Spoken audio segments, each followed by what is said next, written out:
Hi, welcome to SBR Sports Picks. My name is Peter Loshak. His name is Jimmy the Bag. This is Loshak in the Bag show for a Monday morning, December 3rd. We are in December, so you know what that means. Bowl games, the NFL season winding down, college basketball maturing. It's a crazy time of year. You know, some people consider it to be the most wonderful time of the year. I don't know how I feel about it. It's definitely chaotic.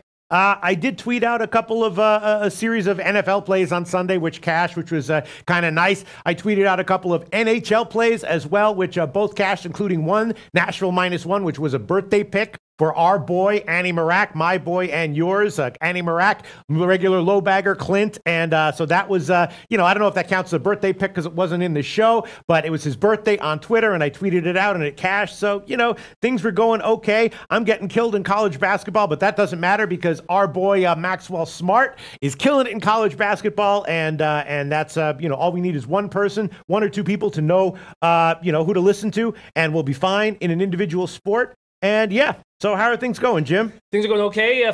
NFL 7-5 with my 12 plays, which is okay. There are mistakes that I'm making. I'm making mistakes with Patriot totals and things like that, but lots of good reads and lots of good work. And I stayed off that Chargers-Steelers game, which made me happy.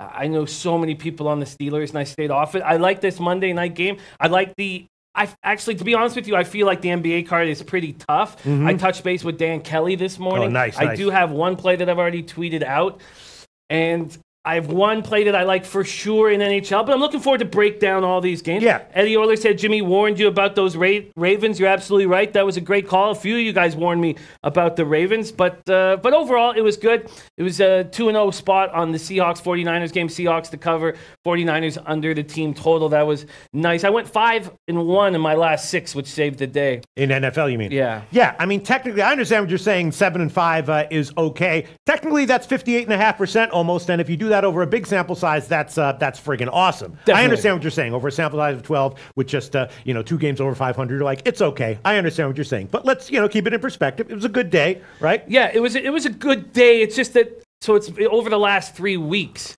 I'm at about maybe on the show I'm at about even with my betting. I'm probably a couple games under 500, and it shouldn't be happening, I think, with all of the analysis that we're putting in. I think I should be a little bit more successful. I had that great run for 4 weeks, and then the last 3 weeks have been a little disappointing. But that just makes me want to work harder and fight more. And sure. study All right, more. so let's check some of the comments, and then we'll get into the handicapping events of the day. Let's see. What do we have here? People are talking about the Fury Wilder fight. Cash the over. Very nice. What very a nice, spectacular guys. fight. I'm still buzzing off of that fight. Absolutely unbelievable. When Fury got up there, certain that fight was over, and his eyes opened up like that. And then he tried with his head, and then he got up. That was as enjoyable a fight I've watched in years and years and years. It was spectacular. Yeah, that's great. I did not watch the fight, and MMA went up and down. My only official pick was a loser with the Matthews fight going the distance. It was close. It ended in the 3rd round. But Annie Marak and I both said that we liked Shogun Rua to win as an underdog, and he did cash as an almost plus 400 underdog. And that was that was a play that Annie Marak absolutely gave out. I assume he bet it. I mentioned it, told people it was a lean, and I did not make that one an official pick. So it was a slightly down day for me in MMA, but that's okay. And let's see, what else do we have? Other comments coming in, and then we'll get into everything. Shout anything out that you're seeing, Jim. Eric Nisbet says got up not once but twice. That first knockdown wasn't too much of a knockdown to me. It was still a knockdown. That second one, though, was fight over. Getting up from that was absolutely unbelievable. Yeah, I'm looking forward to a productive week here. We have a light card, so we're going to be able to hammer the college basketball as well and get some nice reads there. We're doing a test call with Max to see if it works for tomorrow, and then if the test call works, then every single Tuesday we'll have Max on to answer questions. Oh, that'll be awesome. So we'll just hammer questions at him for 30 minutes. So it looks like everything is coming together, Pete. That sounds great. All right, so I guess let's start. What do we have here? We can start with NHL. Sweet. We can start with NHL. There were just I'd like to peruse that record. Oh, sure. Are you your high water mark then? No, I had it. Well, because a few days ago I had a losing day, but then I tweeted out a couple plays. So now I'm right, pushing 30, but not quite at 30. No, that's not the right record. Let me see. Is that the record that you were expecting, Jim? I don't know if that was. No, I think that's a little bit higher than what I was betting. What's that? Yeah, no, I should be up at. I think I should be up at about. Hold on one second. Let me. It's all good. We can fix that. Yeah, let me just see what. What? Oh, no, that was the right record. You're right. That was the right record. I apologize. All right, for well, that. let me take another look at that goddamn Yeah, record. show the record. Yeah, I thought I was closer to 30 units. I guess I must have had more than... Oh, right, because I tweeted out... Right, because last minute I tweeted out Anaheim team total under yesterday, and that what was, and a that performance by those Ducks. Down 5-1. Right. And Lindholm back. Hampus Lindholm was the engine that was driving that comeback. What a comeback by those Ducks. Okay, let's get to work. All right, so two plays that I was liking. Nashville obviously has some injuries, and I was thinking, I don't know if I want to take Nashville again. That was the birthday pick, Nashville against Chicago.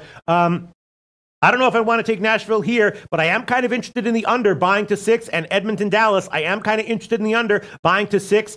Maybe the Edmonton team total under as well. I know that Hitchcock is coming back to Dallas, and Dallas is maybe a questionable team. Maybe you'd want to lean Edmonton here, but I'm thinking if Edmonton wins here, it's entirely possible that it could be a 2-1 type win, as happened with there was one game recently where I forgot what it was, but I took the opposing team total under, and it actually cashed even though they won the game. I'm feeling that way about the Edmonton-Dallas game as well. In Tampa Bay, New Jersey, New Jersey's lost 5 in a row. Tampa Bay's been rolling. Not sure I want to take Tampa Bay here, though. But the two plays I'm thinking about, Nashville under and the Dallas game under. Interesting. Interesting. I'm going to take the Sabres here. Okay. I think it's a great spot for them after losing 2 straight, going up against the Predators team that won with... I mean, it was very, I guess it can't be impressive, a win over the Blackhawks, but with Forsberg, a broken hand, Subban, Arvidsson, Turris, all on injured reserve, Bonino sick. Eli Tolvanen comes in, scores his first NHL goal. He was a 2017 30th overall first-round draft pick for the Preds. I'm with Adam Ross here. I was very impressed that they did that, but I think that comes to an end here. You're just missing too many important players to get this kind of money line on the Sabres team that's lost 2 straight, hasn't played since Friday in Tampa that was Friday was at Florida. Thursday, sorry, I'm wrong here in my notes. Thursday was at Tampa, Friday at Florida. Now, I know that there's some issues with injuries, but the Sabres are getting Connor Sheary back. That's important. They have lost Pominville. That hurts in the dressing room and hurts on the power play. They also don't have Scandella and Hunwick. They're out long-term. But McCabe, we don't know what's going on with McCabe. It's undisclosed. Saying all that, it's just such a big, juicy line for the Sabres with all these injuries on the Predators. I actually think it's a pretty good spot. Like I would even say a great spot, but right, we're taking a dog on like a plus 150 line, so you don't want to say great, but I really find it full of value, and I'm on the Sabres money line here. All right, you're going to take the Sabres. That's interesting. So you think that Nashville, the injuries matter for Nashville, right?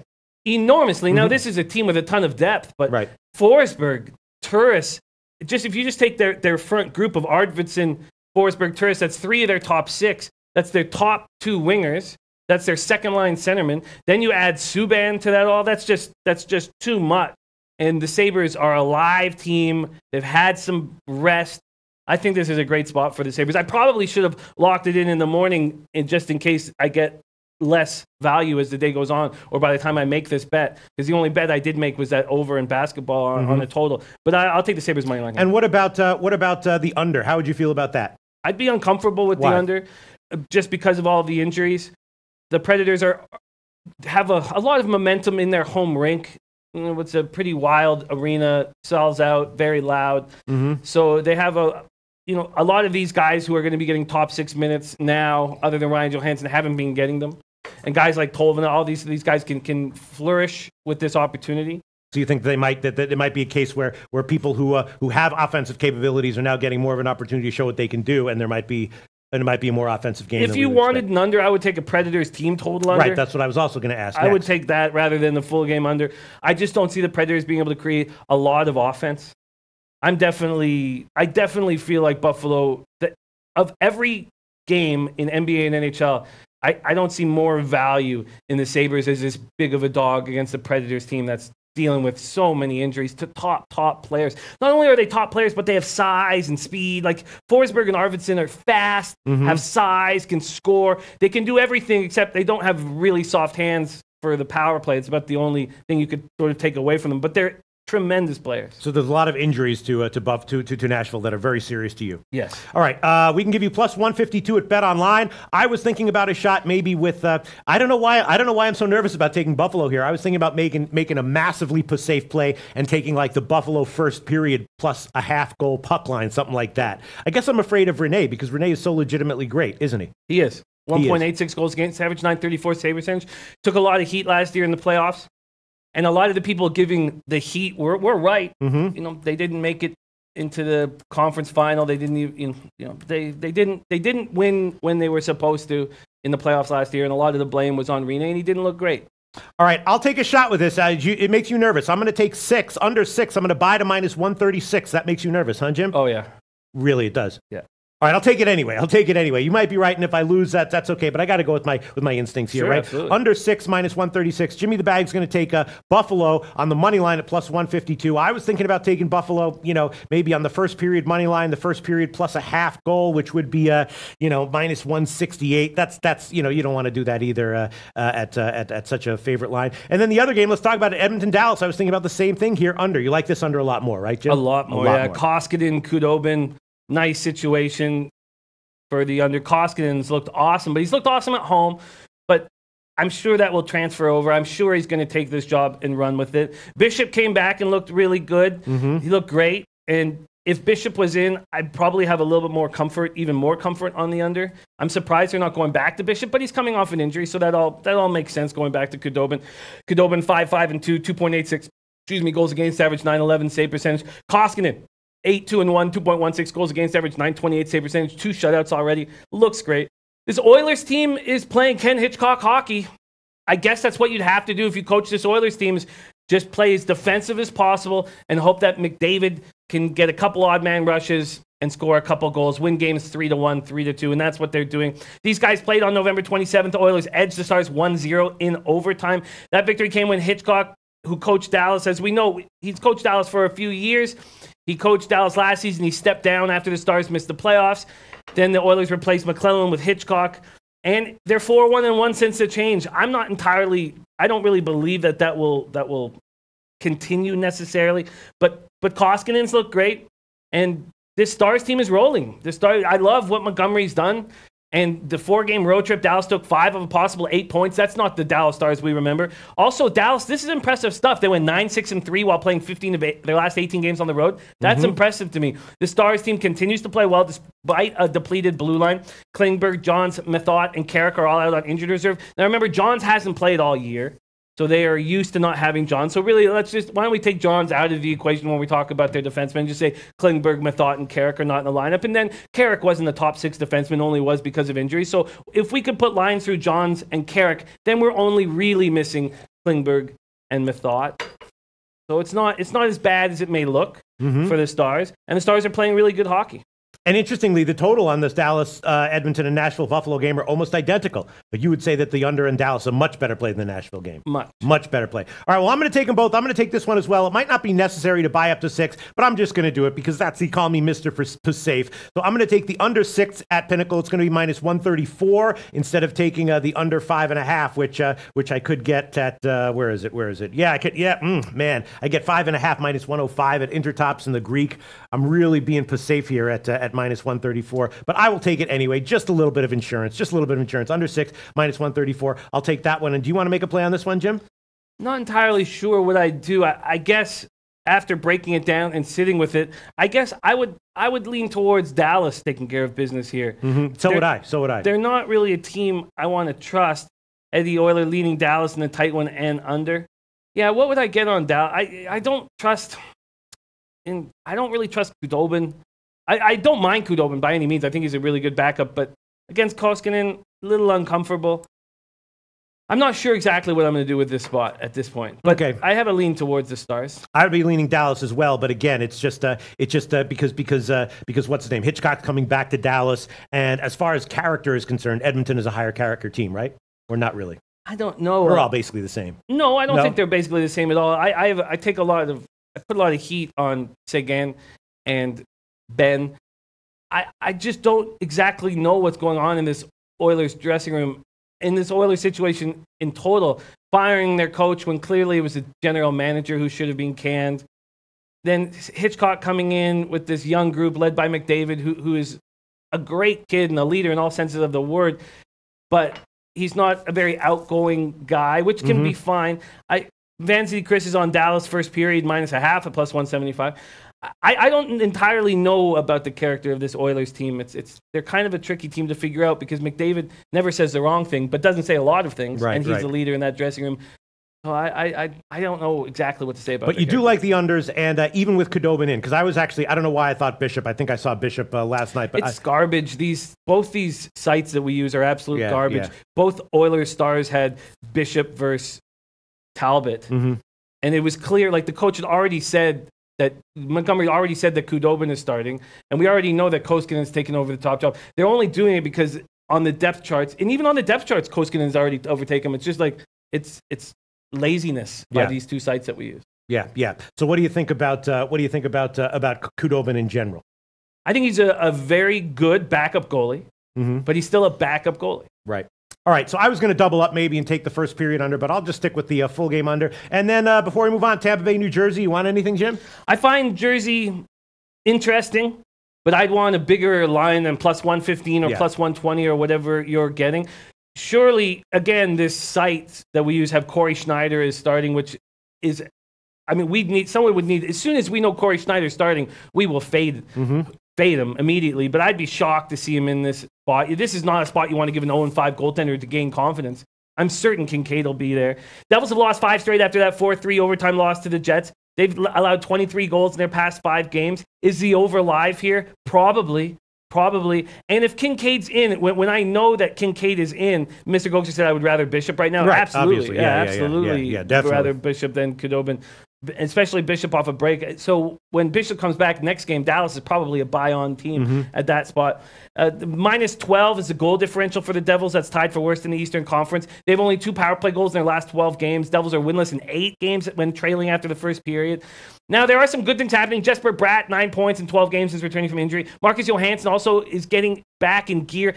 So he's got goals in consecutive games, 3 goals, 2 assists in the last 5 games. Now, he's dealt with concussion issues for the last 2 years, being in and out of the lineup. If he could get some flow into his game, he's a nice piece. And the Devils know how good the Lightning are, right? They beat them 4-1 in the playoffs last year. They've beaten them in both meetings this year, but the Devils are a healthy group. Now, Kucherov is starting to hit. We talked this year about how Point was their best player and how good this Lightning team is going to be with Point as their best player. You know, without needing Kucherov and Stamkos to be their best player, God, how dominant is this team going to be? Kucherov now has 20 points in his last 9 games. He's playing very, very well. Dominguez started all 10 games. He's a great character guy. His numbers aren't very good, but they're doing enough to win without him. Bob Berube saying Kincaid likely. Yeah, I think, and Miss J saying Kincaid is in. And Jasper's game time decision with illness. Oh, thank you for letting me know that. Yeah, I didn't know that. How bad is that? Yeah, I mean, this is a team with not a lot of depth. So you want a guy with 9 points in his last 12 games in the lineup. And the Lightning are only missing Strawman. Eddie Euler says Sabres Preds lean slightly over 5.5. I have it at 5.77. That's not a good sign. Yeah. I'm surprised that you were very comfortable in that spot. Very surprised. Okay. Yeah, that's not good. We'll see. You know, again, there are no locks, and you have to take. And again, my leans overall have been good, which doesn't mean that every lean is a play that I should have given. But yeah, that might be a Yeah, I hear you. All right, so I guess is that it for NHL? After breaking these games down out loud, I may jump on the Lightning and the Stars. I may do that. I'm going to take a little bit more time, but that they're both starting to feel a little more appealing. Eddie Oilers says Dallas has been good at home and have won 6 of 7 in Dallas over the Oilers. The issue is what's Hitchcock coming back to Dallas going to do?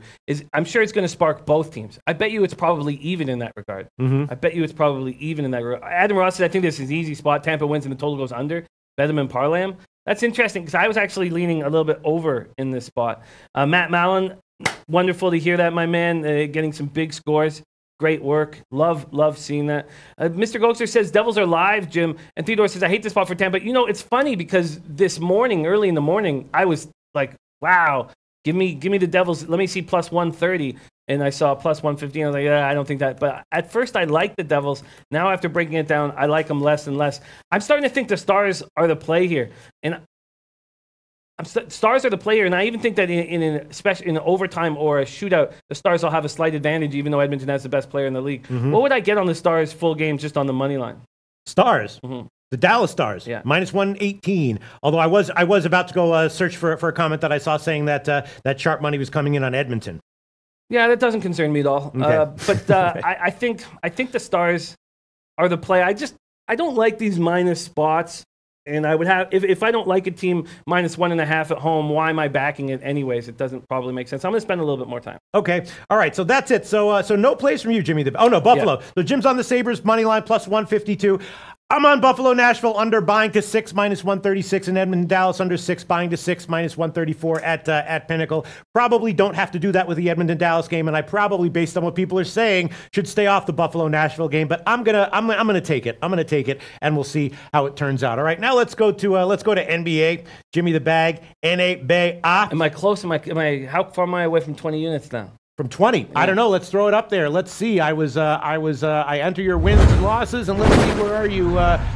17. God. Is that not good? No, that's right, because I ended up, 3-3. Mm-hmm. Okay, sorry. For whatever reason, I thought I was 3-2, and then I forgot that I went 3-3. Okay, all right. Anyway, the point is you're doing quite well in NBA, Jimmy the Bag. I am doing, decently over the past few weeks, which is why my record is a lot less shitty than it was just a couple weeks ago. Look at this. Gate Passkey says, no, Jimmy, not even close to even in emotion. Oilers don't have any emotion. Mm-hmm. And that could be a fair thing, because as much as McDavid says the right things, or maybe doesn't say the wrong things, he's not like Crosby, who looks people in the eye and says, it's time to step up, and we need to step up now. So then he says, the Stars can't stand him, meaning Hitchcock, and will want to prove him wrong by running up the goals. Wow. The only other thing I was concerned about was that someone said, here it was, David Stewart, a lot of sharp money on Edmonton, which is an interesting thing to say. You want to go against that? I'll go against it with you if you want, Jim. I'm going to need a little bit more time on this. Capper John says, where is Dan Kelly? Dan Kelly busy this morning, but will be at our late show. Okay, I am on the an inch away from taking the. Capper John wins both the NBA and NFL weekly contests last week. Oof, very nice. Yeah. Very, very nice. All right, so let's get to NBA. We'll talk about this for about 20 minutes or so. Then we'll try to talk about college hoops and NFL.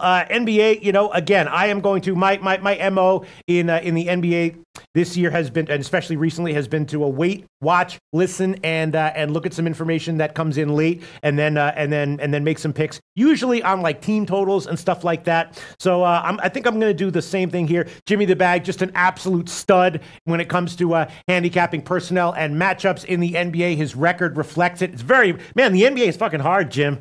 And your NBA record is, we talk about how great you are at NHL and everything, and you are. And we talk about how great you are at NFL, and you are. And we talked about how terrible I was this year in MLB, and I was terrible. Yes. So it's not all glory. I feel like with you, NBA, goes a little bit under the radar. Your record obviously proves that. And just your read on the matchups and the depth charts is very, very impressive, Jim.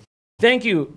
I've been trying to take even a more psychological approach this year. That's what I've really learned capping with our great cappers. That's what I learned the most last year. And that I'm just a different type of capper than the numbers guys, the Dan Kellys. I just work things differently. And what I took from it was not to be afraid that I'm so different than them, just to go with what is working for me. And that's why I've started to leave totals alone. But I did jump over a total that's moved against me. But let's start with Scotty Rock. Let's let Rock lay us into the action today. He's on Warriors -10, Knicks money line, Cavs +6, Rockets money line, Clippers Pals over 236. And let's get rolling. We also have Ski Profit in the house. We got a great group. Let's get to it. Let's just go through in order the games. Let's start with Thunder at Pistons.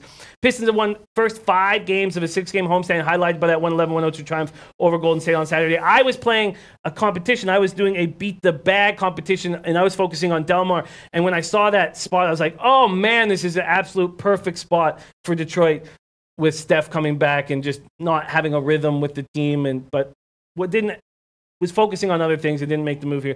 Pistons are 13-7 under Casey. And this is with terrible shooting. Now, I'm not entirely sure the shooting's going to change. They're 29th in field goal percentage, ahead of only Miami. 26th in three-point percentage, 32.9.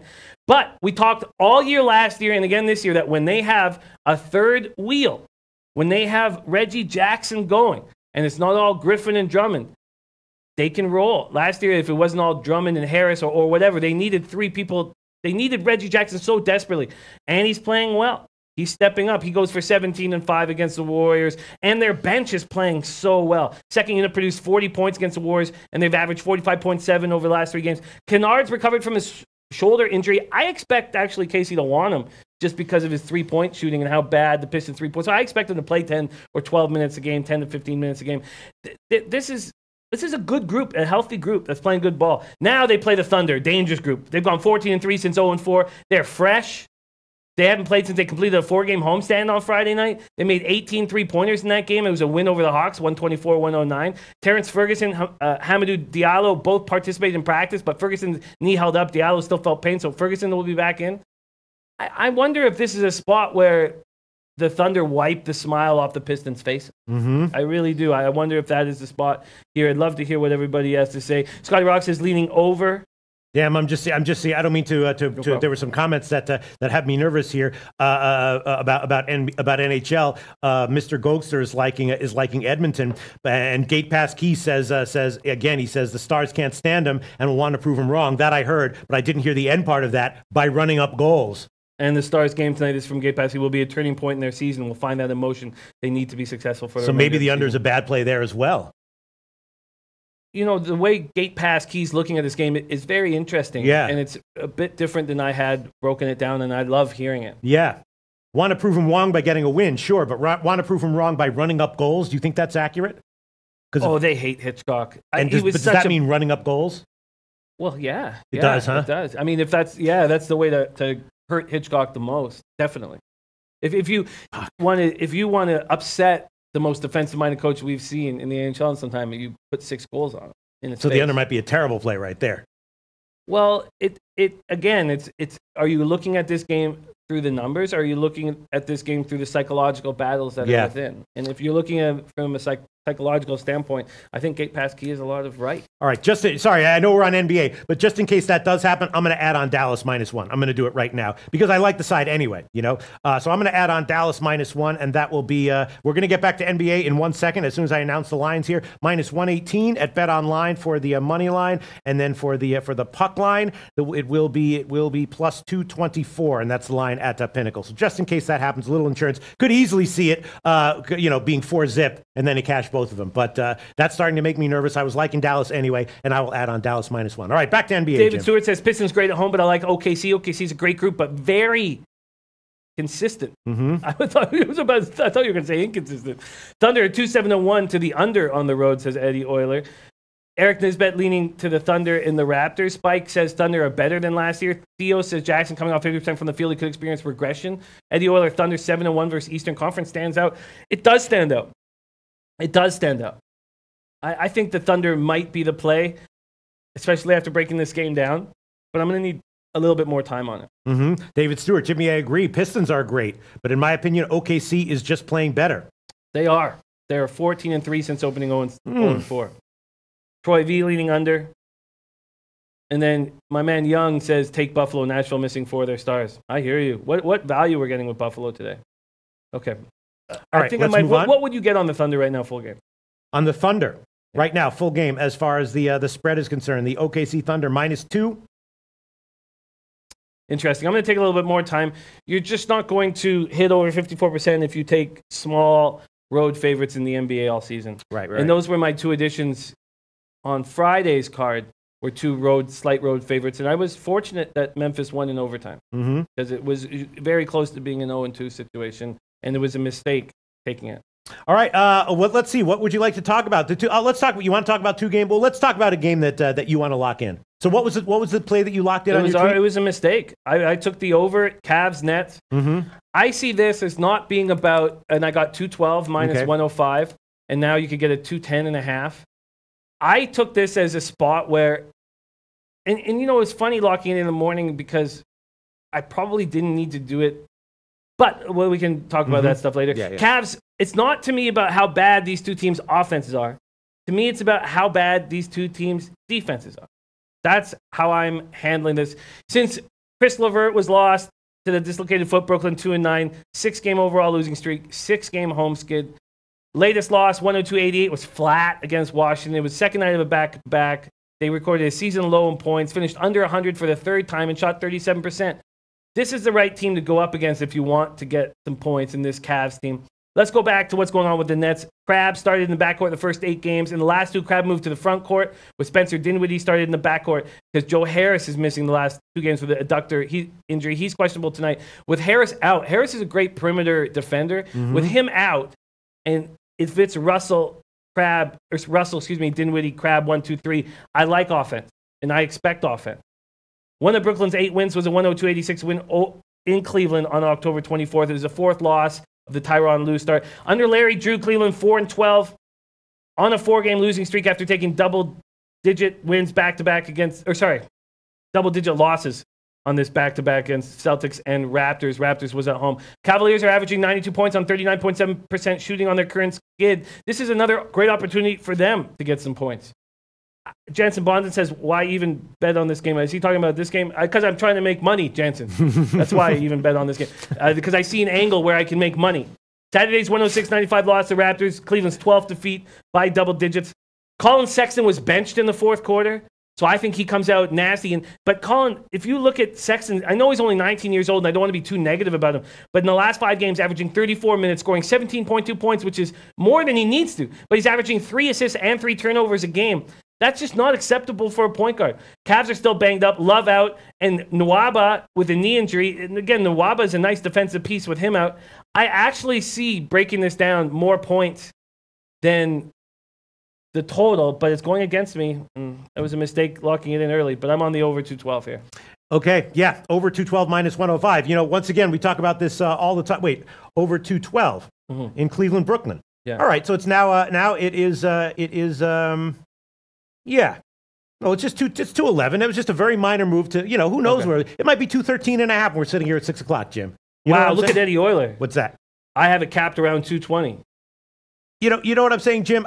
Yes, it's never good to be on the wrong side of any line move ever. But if you got to be on the wrong side of a line move ever, being on the wrong side of an NBA total in the morning with, 7 hours till tip-off is probably, one of the best positions you want to be in if you have to be on the wrong side. Because it could easily be 213.5 by the afternoon. And then you're going to be like, what was I worried about? I really think this is a spot where the defense is so bad, and both teams need to get out of a offensive funk. And this is the perfect opportunity to do it. We'll see how it bangs out. We'll see how it goes. Eddie Oley talking about both teams struggling. I really feel... Oh, and Bookie Lover Q. Shout out to Bookie Lover Q. Sorry we haven't been giving you guys more shout-outs this morning. What a great group we run. Bookie Lover Q says, love all you guys and girls. Cashed an 8-teamer last Friday with everyone's help. Out at the lake today, wishing everyone a phenomenal day. Much love to you, Bookie Lover Q. All right. Let's talk about 2 games that I find interesting. Clippers and New Orleans. Both these teams are on a back-to-back. Now, both of these teams have been trending under recently. I know New Orleans is playing a little bit more defense-oriented recently. Maybe, I don't know, man. When I saw the opener at 237.5, I know you want to be very careful about taking unders with New Orleans in any situation. Maybe the under here, it's now down to 236 or 236.5. What do you think about that game, if anything? Well, another thing that I've stayed away from in this NBA season is teams on back-to-backs.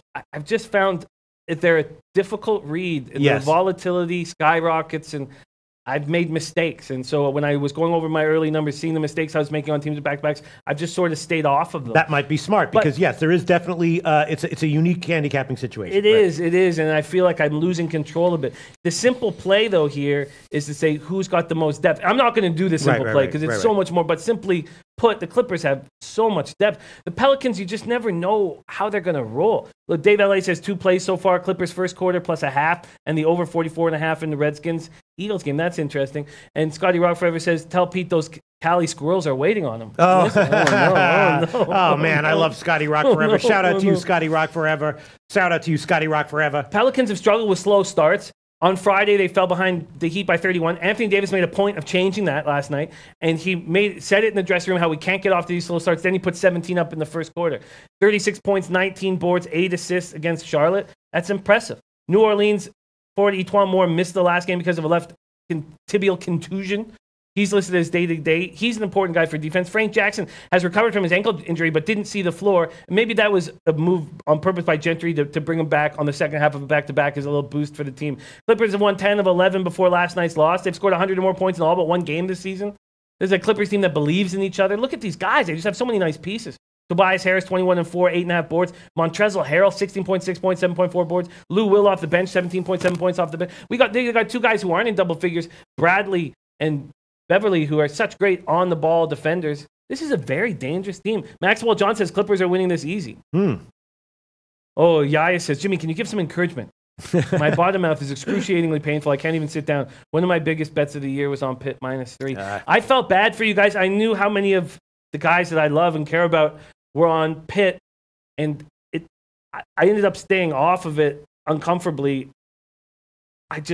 I was uncomfortable watching this game, especially when it was 23-7. I just know how sports has a way of taking your still beating heart out of your chest. And it's tough. It's tough. So, Giannis is a monster who wins and wins and wins. But you know who's the best at giving encouragement, Giannis? It's Peter Loshak. And Peter Loshak digs deep, and he gives incredible responses to these kind of What things. did he say? His bottom mouth is hurting because of the Pittsburgh game? Yeah. Man, don't worry about it. I mean, I will admit, the one thing you should be worried about is I did see some people whom I consider to be sharp on the Chargers, right? So that's much more of a cause for concern than the fact that that the game turned out the way it did, I mean, as long as you're managing your money appropriately. Oh no! My mouse is not working here. Okay. As long as you're and that's something to be worried about if your mouse doesn't work. As long as you're managing your money appropriately, bet sizing appropriately, not biting off more than you can chew, and not overextending yourself. The ups and downs will happen, and you will be able to work with them as no problem at all. Yes. So if your bottom mouth is hurting, maybe it's a sign that you did something wrong in your approach. Maybe you overbet your edges. Maybe you made a bet that you weren't confident that you had an edge on. I think Giannis' bottom mouth will be just fine. I think it's going to be just fine. I love Giannis, and if there's one person I'm not worried about, it is Giannis. All right. Wally George saying, hey, Jimmy Pete, you have a show dedicated to just college bowl games? Yeah, we're going to be doing that later, but we're also going to be filming breakdowns for all the college bowl games early, too. So they'll be out for a long time, so we'll break this all down. Not to worry. Let's keep rolling through this card. We got lots of work still to do. Yeah, all right. So I was thinking about the under there, and people are loving the Clippers, so maybe the New Orleans team total under. And I was thinking about the under in Minnesota and Houston as well. I know that Houston is just a massive overtrending team, 8 straight overs. At some point, though, that's going to turn around. And, with Chris Paul back, they're playing better defensively, maybe slowing things down a little bit. I was thinking about an under on this one. What do you think about that? They're playing great in every facet of the game in the last 2 games. Getting Nene back is a big deal. Shout out to Van City. Chris is smashing in NHL right now. 5 for 7 last 7 parlays, 11 for 13 last player props. Can I answer this question? Yeah. This is an important question. Sure. Bob Barube says, Pete, what is your opinion on bet sizing? I'll just take 10 seconds to give my opinion on bet sizing. There's a thing called the Kelly criterion, which you want to learn about. And, the advanced sports bettors, whether they, win money or don't, usually use the Kelly criterion to determine their bet sizing. But in general, if you're a recreational bettor, a good rule of thumb is just to think about, maybe use 1% of your bankroll as your basic standard unit. 1% of your bankroll. If you like something but don't want to go on a full unit, use 0.5%. If you really like something, sure, go 1.5% or 2%.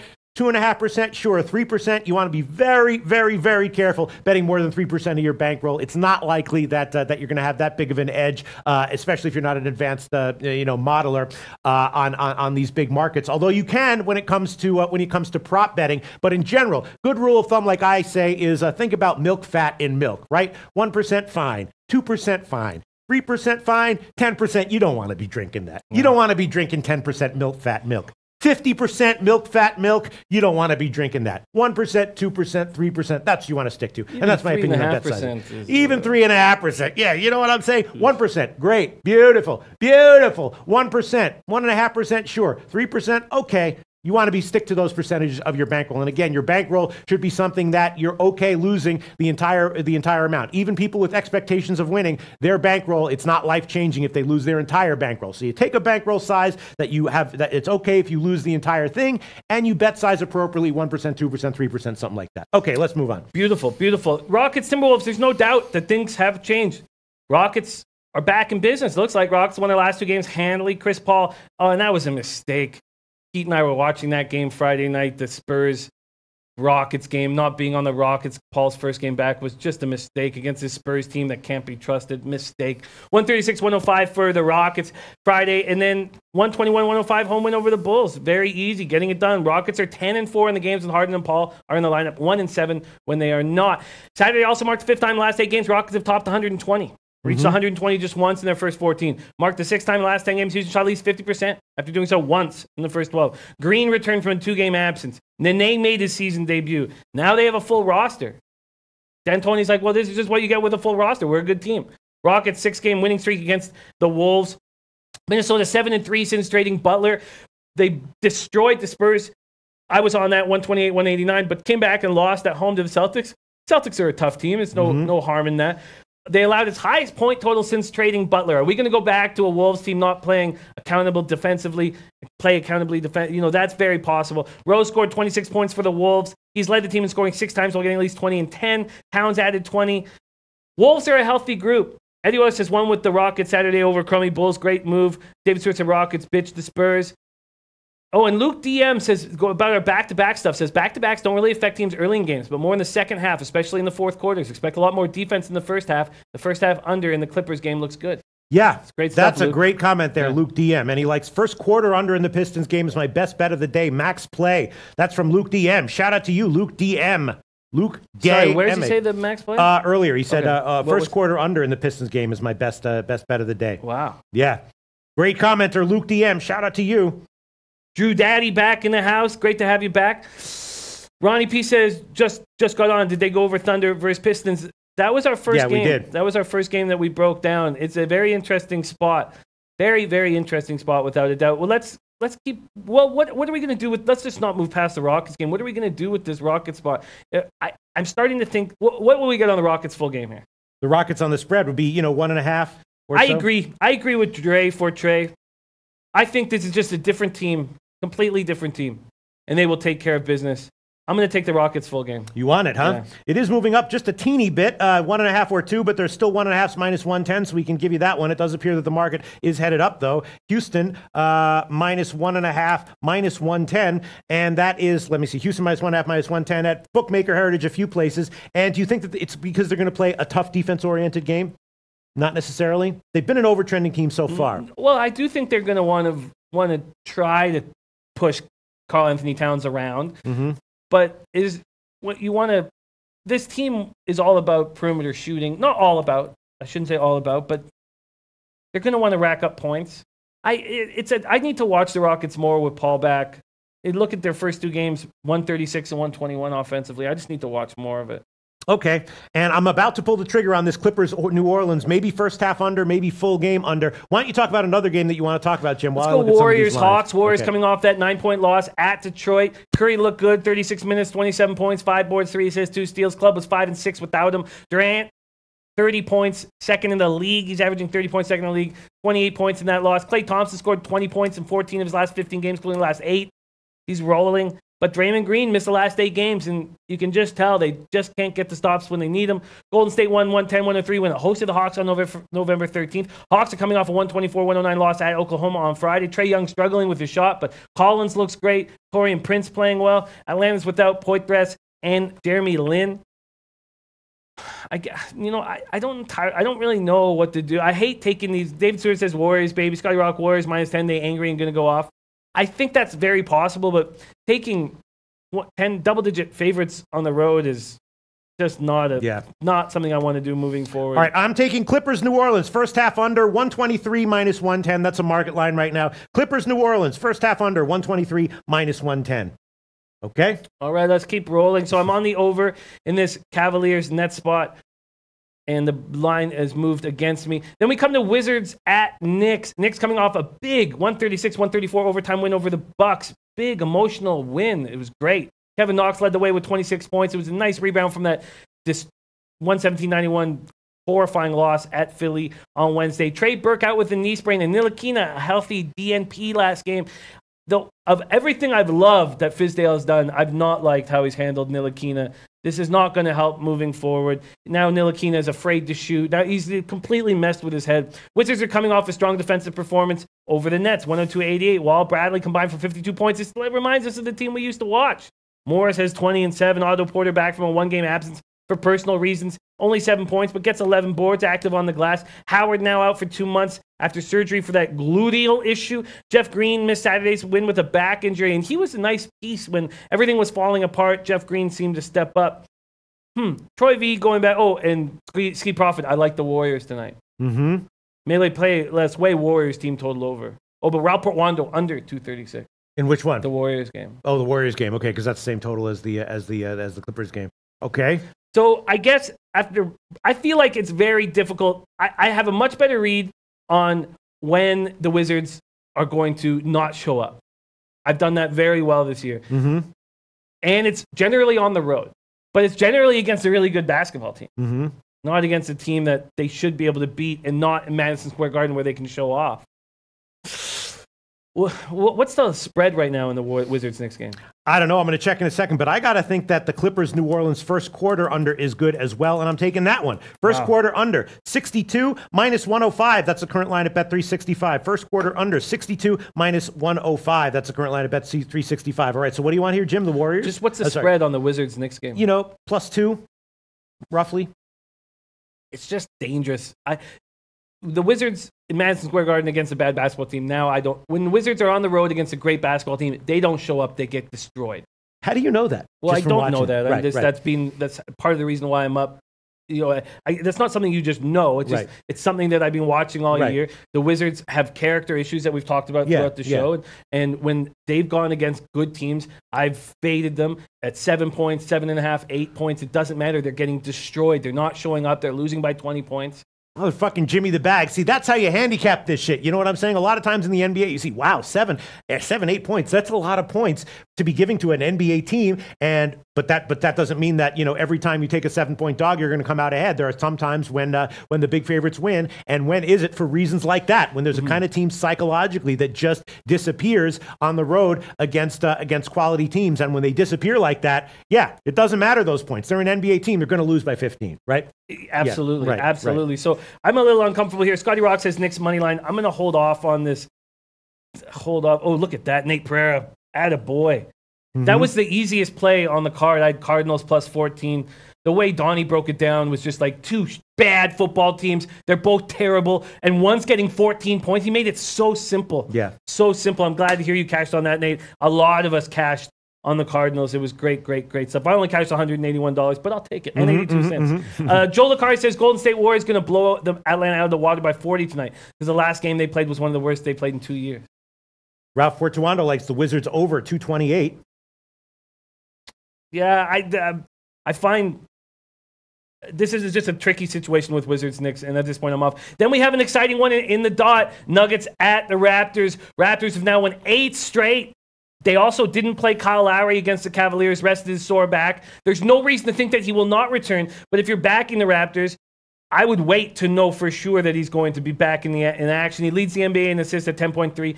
Fred VanVleet started in Lowry's place. Fred VanVleet does a really nice job. He's quite a great find, undrafted find for our basketball team. 15 points, 4 assists in 33 minutes. Kawhi scored a game-high 34 at Cleveland, consecutive 30-point games. He's enjoying his time up there. Raptors are 8-1 versus Western Conference teams, 8-3 against teams that are above 500. Nuggets won their 5th in a row, and we watched a lot of that, right? We watched a lot of that on Friday night. We watched both those games, and Gary Harris was just a beast out there with that swagger. Gary Harris brings that swagger to this Nuggets team. I love the way he played. 27 points, 4 for 10 from 3. Millsap, 22 points, 10 rebounds. They talked about Millsap being a little more vocal in the scrums or whatever the hell. Sorry. But he's just being more vocal, and people are noticing he's being more vocal, and then he goes for 22 and 10. This will be a homecoming for our boy Jamal Murray. He grew up in nearby Kitchener, Ontario. Man, I wasted a lot of time at the Kitchener Yuck Yucks. That's a tough city, man. It's a tough city. Man. But so any opinion on this Denver-Toronto game? I need to wait and know for sure. But D. Bankroll says Raps fine if Lowry out. Bob Ruby, Lowry game time decision. I tell you what, I'm not going to back the Raptors without Lowry at this point. And Jansen Bonson says Lowry is playing tonight. Interesting spot. Nuggets are playing good basketball, but I can see why this wouldn't be a good spot for him. And then that's the card. All right, well, I'm going to think about the NBA card a little bit more. As of right now, Jim tweeted out Cavs Nets over 212 minus 105. Yeah, it's taken a 1-point move against him so far. Would have been nice if he had waited and gotten 211 or 210.5. We'll see where this line is by 6 o'clock. We'll see. I just want to see. Jim is also taking Houston minus 1.5, and I'm taking Clippers New Orleans first quarter under 62 minus 105 at Bet365, and first half under 123 minus 110. Also vaguely thinking about people liking the Clippers here, right? A lot of people are. Yeah. So I was vaguely thinking about, the Clippers, tailing them on that. New Orleans team total under. But that's it for the NBA right now. All right, let's get to a college basketball. We got a very modest card here, a small slate of games. I was looking at this. I did look at all of these games, and the plays that I was thinking about were, they've moved in the opposite direction. I was thinking about a shot with Iowa and Michigan State under. Just one final thing. Eddie Euler talking about Raptors 10-2 to the over at home, and David Stewart loving the over in that game. So just one final note on that Raptor spot. Loving the over on in that spot. Very, very interesting. Okay, sorry. All right, so let me see. So in college basketball today, some interesting games here. Obviously, Iowa and Michigan State is the big marquee game here, and the line has moved up in Michigan State's favor, which I guess not a super surprise because Iowa has definitely been overvalued recently, right? That was the big game that Twate Latte told us about against Pittsburgh, right? Iowa was a big 11-point favorite. They barely came out with a win on that one. What a read! What a read from Twate Latte. And so, Iowa's clearly been, overvalued recently, but they have some positive aspects to them. They have a very balanced scoring team. They have a nice interior duo, that guy Cook and the other guy Garza. I guess they shoot free throws very well. They shoot a lot of free throws and they shoot them well. Michigan State has nice backdoor leadership, backcourt leadership, and backdoor leckdoor presumably. That's what we need more of in life. Yeah, we need more backdoor leadership on basketball teams. If I was a basketball coach, that's what I would tell my team. I don't care about backcourt leadership. I care about backdoor leadership from you guys. Get into that shower now. So, I'm thinking that there might be a little bit of a recency bias here that is driving the line up, and maybe Iowa getting 11 might be the play. Also thinking about a shot with the under, and also thinking about a shot with the under in the Pittsburgh Niagara game, although that line has also gotten bet up. But those are the two bets that I thought about. Iowa, Michigan State under, Iowa plus the points, and Niagara, Pittsburgh under. I'd be very, very interested to hear what Maxwell Smart and Twate Latte has to say. If Maxwell Smart can handicap a game with a card with 150 games on it, presumably he's found the time to look at the 5 games that are going on Monday. He had a monster Saturday too. Yeah. He was like 63, 31, and 3. So if he can do that, presumably, he's found the time. Unbelievable. Over. Shout out to Maxwell Smart. I just love the guy. And Twate Latte.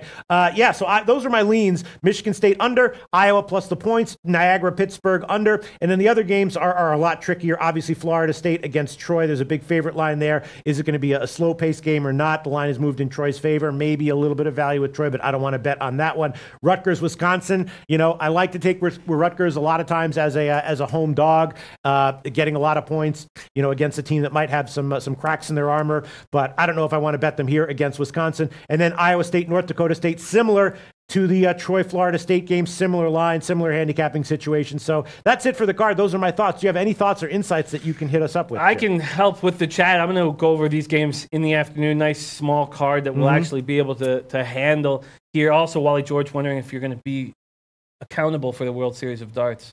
Oh, yes, I know that. December 13th. Yes, December 13th. If I have time, I might look into that. Of course, it is a tough time of the year. You know what I'm saying? With bowl games, it depends on how much. Focus on darts.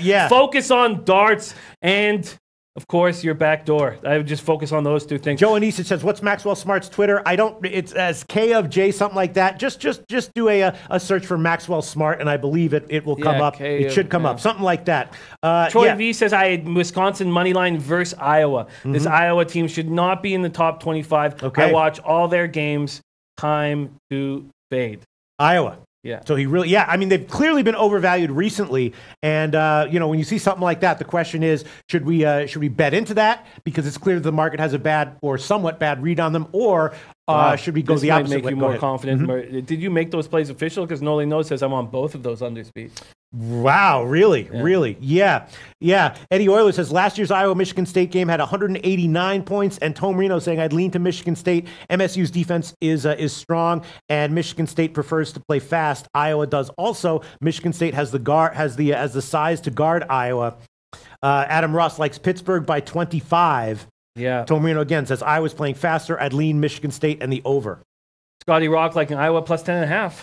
So there's another side of the coin, and Wisconsin minus 12. Jensen Bonzone pitch should be the play. Jensen Bonzone saying Wisconsin, the better team.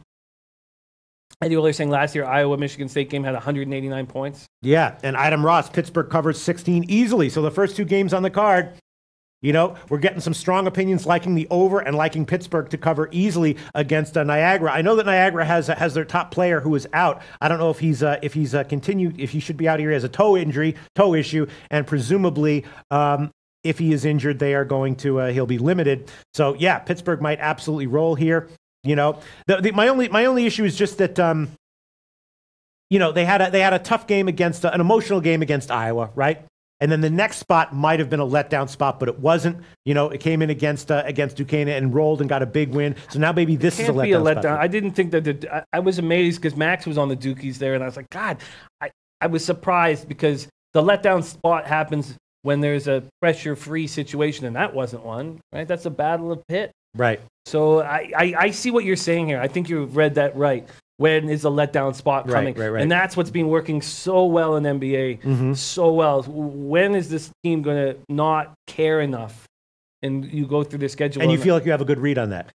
I think that's the reason why my numbers are like that, staying away from totals and focusing on. Now, I guess you could still succeed in that way with totals by taking team total unders. Right. But yes, that's what's been working so well. So what are the things that you notice in the NBA that allows you to have that kind of a read? Like what things do you notice? I tell you what, why it's so much easier is because there's less players. Right. We're talking about studying and understanding the character of 8 guys. Right. Knowing what's going on in their personal lives. It's very easy in NBA. These are superstars. So that makes it so much easier than, say, NHL, where all of the interviews are the exact same. They're all that bland. So is there anything that you tend to see over and over again in the NBA? I'm sorry, we're not talking about college basketball right now, but this is essential handicapping info. We're picking Jim's brain here. Sure. What are the types of things that you tend to see in the NBA? Just recently, things that you've seen that made you think, yeah, there's a thing, and it turned out to be correct. I guess that teams... That's a tough question, but I guess that teams don't mind giving up. Right, in spots. And it's just shocking to me. Whereas I don't see that in NHL. In NBA, I see teams who are like, you know what? Let's let this one go. And what are the kinds of situations where you see that is often in play? The 4th game in 6 nights, the 3rd game in 4 nights. Just, you know what? Let's just get out of here healthy. Let's get back on the airplane. And it's shocking to me. And it's so important to know the 4th game in 6 nights. It's so crucial to have that information. If you're capping NBA and you're not following that schedule, what they've done in the last 6 days. And there's certain teams that are quote unquote low character that are more prone to that. Absolutely. And other teams that are quote unquote high character and particularly not prone to that. Like the Clippers. Yes. How did you know the Clippers were a high character team, or did you just observe their game results, or did you know from beforehand? No. Well, I mean, there's a reason why Doc, when everybody else was shipped out of LA, Doc wasn't. You know, but also you learn it through the season with watching the teams. You know, right. But when you have a high character coach, that's why. Remember, we said on the show a month ago that I don't feel the same way about Pop anymore. Now, I will always love him, right? But I don't feel the same way about him. You know, when we have guys like Aldridge saying, "I demand a trade," and then Kawhi saying, "I demand a trade," something's different. Something is different, and we can't trust what we used to trust, and that's a high character coach getting the most out of his players. Great analysis, Jimmy the Bag. I think that was a very well spent few minutes of our show. All right, so in college basketball, any other? Let me see. So we have a slight lean from Eddie Euler to Rutgers. Tom Marino says Wisconsin off a big win playing Rutgers at home looks like a flat spot. That's how we win in basketball, and that's what you have to find. It's not. Now, when you have spent your whole life putting together spreadsheets, then you can still just let the numbers tell you the story. Right. But things change fast. And if you talk to Dan Kelly, he's talking all the time about how I need to change this, I need to do that. He knows that he can't keep the same stuff, especially with this last rule change of the 14-second shot clock after a rebound. It's finding when is a team when does it look like a flat spot? And people are saying it looks like a flat spot for Wisconsin. Yeah, absolutely. And Bookie Lover says Pop's wife was sick, not the same guy, Jimmy. It's heartbreaking, watching Pop go through that. And I've always loved Pop. I'm not saying I don't love him. It's just that question marks came up for the first time ever with him. Ron Lofton on Iowa, Michigan State over 74 first half. Yeah, that's a highly debated game here, but there Eddie Euler predicts says the total should be 154, which would give small value to the under at the current line. A lot of people asking for soccer plays. We have one for you guys because we have our Argentinian soccer expert that we'll be closing out this show with. He has a play for tonight in soccer, so we'll be so know that will be coming. Okay, let me see, and that's Lloyd Christmas says Vermont will beat George Mason and only need 3 to cover, and Max's breakdown last week was on a Vermont spot at -3.5, and they cashed that easily. Vermont's a good team. Yeah. Noli knows also like the under in Pitt, Niagara, and that's what I was thinking as well. I don't understand why the line movement is where it's gone, but again, who knows what it'll be at 6 o'clock? And I'll take this high line here. I can get 147.5 plus 105 at Bet Online right now. I can also get 148 minus 110, but I'll take that one. I'll take the Niagara Pitt under 147.5. Plus 105, 147.5 plus 105. That is the current line at Bet Online. I'll take that instead of 148 minus 110, which I could get in other places. Yeah. Can you go over that play one more time? Sorry, I was just repeating. Niagara Pitt. I'm taking under 147.5 plus 105 currently at Bet Online. What did that open at? Well, it opened at 145.5. Yeah. Pittsburgh has. Remember, I was liking the over in the Pittsburgh game against Duquesne. Wade Latte was as well. Noli knows is the one I believe it was. Oh no, it was Mr. Gokster who liked the under in the Duquesne game, and they were totally right. Now I know, when I was liking the under, then it goes over, and now when I was liking the over, then it goes under. Now maybe I'm liking the under, and then it goes over. But Niagara's leading scorer is out, right? Or at the very least hampered. Pittsburgh, has been playing, relatively quality defense, relatively modest scoring games. We've got an interesting total here that's relatively high and getting bet higher. So that makes me nervous. But again, we'll see where it could be 150.5 in the afternoon show. And then I'll be like, all right. Noli knows. I love this. Says Pete, I'm focusing strictly on college basketball starting this week. Oof. Shout out to Noli knows. All right, I'll take a shot with the under there. And then the Iowa-Michigan State game, again, I was leaning under, and Eddie Oilers says on paper it should be 154. Tomore leaning over because these two teams like to play fast. And last year was a high-scoring game. It's 156.5 or 157 at Bookmaker. It's definitely headed up. Both teams like to play fast. Lloyd Christmas saying, I don't know if Georgia's 14 points better than Texas Southern. I'm sure the Oregon win shrunk that a little. Yeah, this after that. What have they done since that Oregon game? What's Texas Southern done? I'd have to look into this right now. Texas Southern. Oh, you're talking about the games, the added games that did not have overnight lines. I can look at that one. In a second. I'm going to look into that because I think I'm going to look into that right now. Can you take over for a second? Yeah, sure. You're looking into Texas Southern and Georgia. That's great, Jim. All right, so yeah, and then let me look for other comments here. College basketball, again, the Florida State and Iowa State games too. Wow, Bulls just fired Hoiberg. Oh, wow. Bulls just fired Hoiberg. Okay, good to know. No Chicago Bulls game tonight, though. No. All right, so the Iowa State Florida State game. I'm sure there is some value on either of those games. Small value with big lines like that. If you have a model, you can probably figure that one out. Line has moved slightly in Troy's favor, but in the Iowa State game, slightly in Iowa State's favor. And again, a lot of people were suggesting that whether the game goes under or not, Pittsburgh should roll Niagara. Pittsburgh should win by 25. And yeah, with Niagara's guy out, that might be true. It's just it makes me slightly nervous. That it might be just a little bit of a down spot for Pittsburgh after getting the big win, the tough game against Iowa, and then the big win over Duquesne. Presumably they won't overlook this Niagara team, but it's not unthinkable that could happen. And that's it. And then people are suggesting that Iowa should not be a top 25 team, and that Iowa, getting bet up from 10 to 10.5 or 11. Michigan State might still have the value. That's the way Tomore's leaning. That's the way the market from the opening line is leaning. And I'm not sure what I think as of right now. Yeah, I'm looking forward to have a schedule of NCAA that doesn't scare the shit out of me. Looking forward to hammer this. I'll spend the afternoon. I don't have Audible. I only have Audible Tuesday and Friday, so I will spend my afternoon on these games. All right, and now let's just move on to NHL. Jimmy the Bag, NFL. You want to NFL? You want to show the NFL record? I had a nice little week. I had a 4-1 week actually. Oh, nice! In wow, NFL. Your record must be disgusting. No, it's because I look at that 23-12. Yeah, but my average line is minus 115 because if you recall, I threw on a few last second prop plays. Like I remember, I forgot what it was, and they were like horrible props, minus 150, and they lost. There were two of those going on. But hey, throw it up again. I want to see Jimmy's record. Jimmy's record is actually more impressive because my record, I'm doing a lot of tailing and listening. You know what I mean? But Jim does a lot more individual handicapping, and that's a very nice record there, Jimmy the Bag, especially since you started off a little bit low. It was almost double-digit units down at one point. Unreal. Okay, so Jimmy the Bag, we have the game tonight, Philly against Washington, and I don't know. You look at the spot. Philly has been overvalued all season long. I don't know. I would be leaning Washington here. Why would you not be leaning Washington? Well, I would not be leaning Washington because of Colt McCoy. And right. This has been an interesting movement with this spread because there was times where I thought, wow, people are going to jump on Washington. People are going to jump on Washington. Theodore McIntosh says Philly's mad banged up. Minnesota Nice says Skins +6 in the under.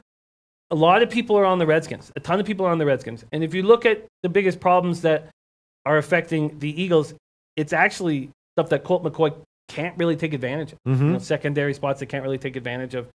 Now, you know how you say you cap handicap. Right, yes. You know, and that's a nice way of, you can find edges and angles by capping a handicapper. And so, you know, like a ton of people were fading all my plays in MLB to great success, you know, and that makes sense. You know, that's the importance of transparency in a gambling show. Yeah. Then you can see when somebody's struggling, what they're struggling at. That's also what helps in a gambling show when people are together for year after year after year, because you know what they're good at, you know what they're bad at, you know what to follow, whatever. So Donnie Rightside is the best NFL capper I've ever worked with. He's sensational. Really? Yeah, he's sensational. Really? Sensational. He is very good. And so, and how does he do it? What does he do well? Just in-depth knowledge of all of these players. Mm-hmm. And after playing football himself, he knows he is a very, like, I have a friend who played football his whole life, loves the sport so well, but he doesn't know where there's value gambling wise. Right. So he's not that good. So in the NFL pools that we're in, I beat him every year, but he knows more about football than I do. He just doesn't understand the angles. Right. So watching Donnie talk about the Eagles, I get a sense that he's like, I don't know what the best way to, it's like hurt or disappointed. Let's say he's so disappointed in this football team this year that he's just like, the Redskins will take it. And then I've been hearing so many people on the Redskins, so I'm waiting for it to get down to 5. As soon as it's at 5, I'm going to take the Eagles first half. Why is that? Because I think that people are so disappointed in the world champion Eagles that we're going to start getting value. And we've had a whole week to prepare for McCoy. Can McCoy lead this Redskins team with extra rest preparation time? I don't think he can. I really don't. And I know Ertz is the only player looking good for this Eagles team, but I'm watching this line. If everybody's on the Redskins, because all I hear is everybody's on the Redskins, why am I not getting? So there's a 5.5 now. I want to see 5.5s. I want to see 5s, and then I want to take Eagles first half. That's my plan. That's how I'd like to handle this game here. Blake Kersey says I also like the over. So people liking the over. See, I was thinking about the under.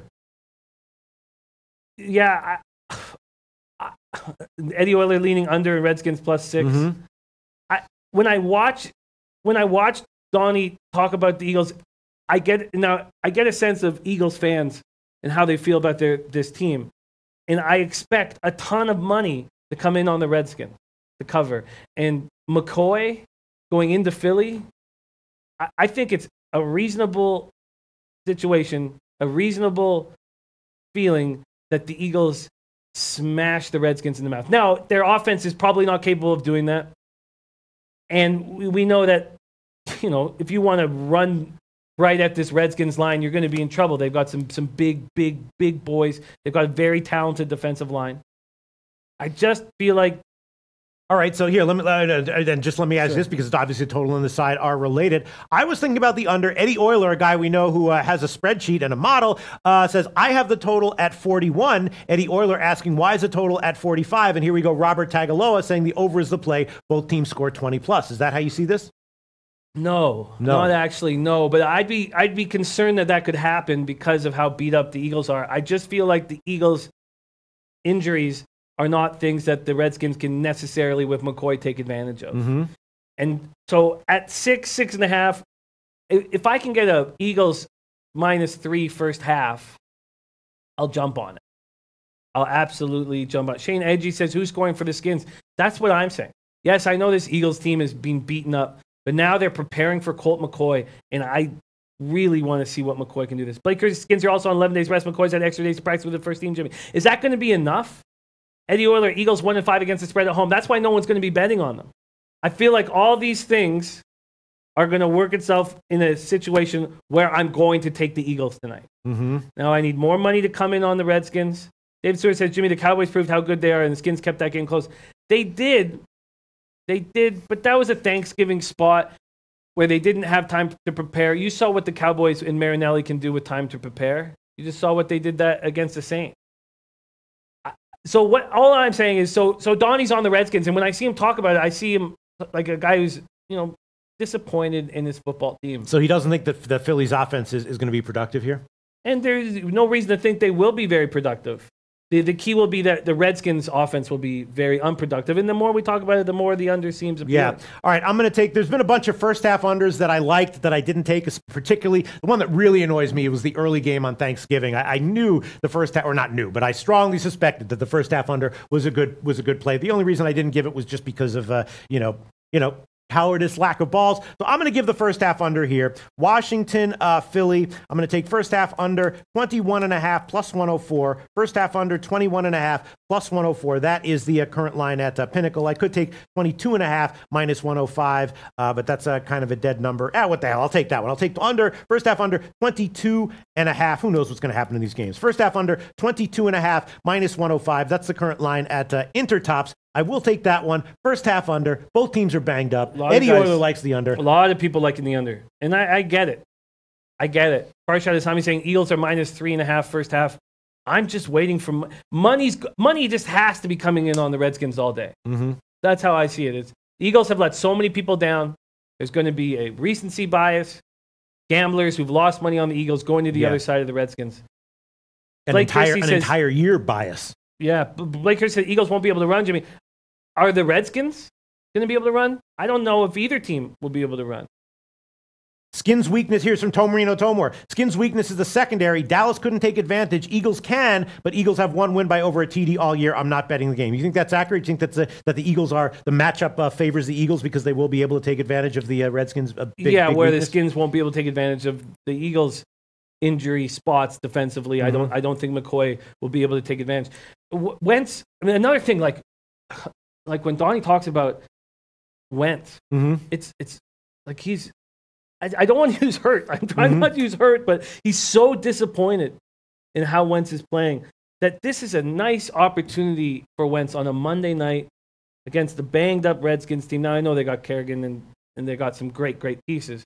But this is a chance for things to change. And I just think all these guys who've lost so much money on the Eagles this year are all going to be on the Redskins. And when that line gets down to 5, if I can get Eagles first half at -3, I'm going to take it. Mm-hmm. I'm going to take it for sure.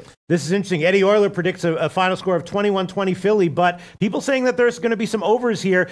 Blake Kersey says the Eagles won't be able to run. I see a lot of passing. I guess that's true. You would figure the game plan will feature a lot of passing. A ton of passing, yeah, I agree. Think so? I think so, yeah. So then maybe I made a mistake there. No, just because neither team's been able to take advantage of anything through the air all season. And then Tomarino Tomor says McCoy is an over quarterback, takes chances and turns the ball over. Yeah, that there's some truth there, absolutely. But when you look at this Eagles team, remember we talked about all the weapons that they have. We've been talking about all year, and it's just Ertz is the only guy doing any damage. Mm-hmm. David Stewart says Cowboys defense is great. McCoy was able to work. He'll do work tonight. Robbie Tagaloa, Eagles secondary is beat up. It's not necessarily giving up the big plays to Washington. It's the pass interference calls that will Washington to move the ball downfield. Yeah, I mean, I don't know, when I think of Marinelli in this Cowboys defense, they're incredible. It's an incredible defense. Mm-hmm. And the reason why it wasn't against the Redskins was they just didn't have as much time to prepare. They go into Atlanta. Now, I know Atlanta's offense has been disappointing, but and then the Ravens just held them to 16 points. So maybe this is not the best example. But with time to prepare, Marinelli can feast. Troy V says, I would grab the Skins now at +6. Feel it's going to move. I feel the same way. I feel the same way. And Sean Watson says, a ton of backups. No reason to play close to the vest. Over. Eddie Euler says, Pete and Jimmy McCoy throws a wrench into my prediction. That is based on Alex Smith numbers. Oh, okay. So Eddie Euler's spreadsheet. Okay. Theodore McIntosh says, Eagles are struggling in the first half, 8.9 points per game. Yeah. I'm thinking that the Redskins might be a good play as well on the first half. I don't. No, you like the Eagles here. As soon as I get that 3, as soon as we start seeing 5s on the board, I'm gonna. And David Stewart said Jimmy Donnie's going to this game and he likes the Skins. That says something. It does. It does say something. And he's a brilliant NFL capper. But when my team lets me down, my favorite team in the world, I get emotional. Thankfully, my team has been so awful for 5 years, I've not bet on them. But I know what it feels like when you're losing on with your team. And I think that it does skew how you see things. And I feel like this might be a spot. I really do. Blake Kersey, Pete, I live in Virginia. Follow Skins closely. I like Skins in the over. Joe Licari, over. Oh, Jesus. But Tay60 says, I like Pete's first half play. Nick O, take the over 45. Eddie O'Willer, this is the Eagles season on the line tonight. Against Colt McCoy. I think I'm going to watch this line closely, but I hope we come in here with the late show and I've got a nice bet on the Eagles. All right. Well, I have already done something that might have been a mistake. I can take it back, in the evening show if I want to. Maybe I'll be able to grab some kind of 21 and go for some kind of like crazy middle there. But I've taken Washington Philly first half under 22.5 minus 105. That might have the more I'm listening, and I have to be honest about what I'm listening to. The more I'm thinking about it. Although, wait, I don't know. Did I lock that in as an official play? I don't remember. I mean, should I? Yeah, you locked it in the first half. I did. Yeah. I mean, I didn't bet it yet, but all right. So if I take it back. No, I did, but I'm just saying, like, am I allowed for our record keeping here? I guess I did. When I say it's official, that's like pressing confirm. I've never seen you like this. No, because I'm realizing, Colt McCoy, the extra rest, and I think McCoy's going to have a better game here. That's why I handicapped the game. That's one of the reasons I was leaning. I don't. No. I don't. I think that the Eagles have had now. Okay, yeah, sure. Maybe he'll have his numbers will be better, I guess. But this is a team with time to prepare for a backup quarterback on the road. How easy was it to fade the 49ers? Now, that's a rookie quarterback, but I mean, how easy it is to fade these quarterbacks on the road when they haven't spent a lot of time there and the team's had a full amount of time to prepare? Farshad Asami says, Jimmy, take the Skins and over and enjoy the game. All right, the Skins and over and enjoy the game.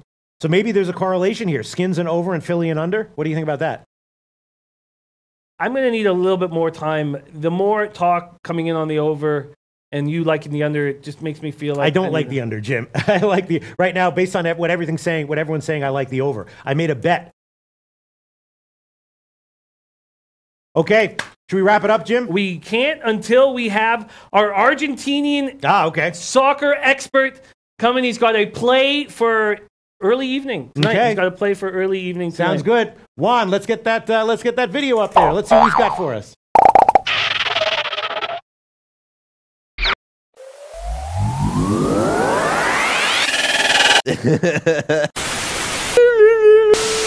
You're gonna enjoy it. No perdí. Tampoco gané. Jimmy sí ganó y me lo sigue recordando. Maldito pavo real. No para de jactarse en mi cara. Lo voy a invitar a un partido de Argentina, en serio.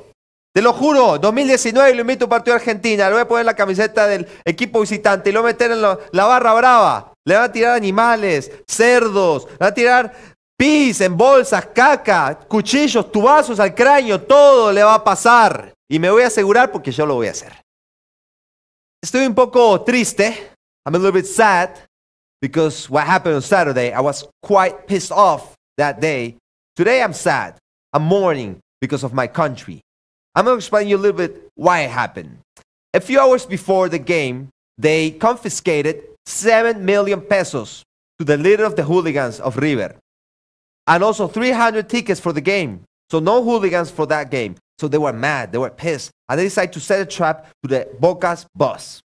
They didn't want the game to be played. They wanted it to be suspended. And they achieved it. And guess what? The game is not going to be played in Monumental.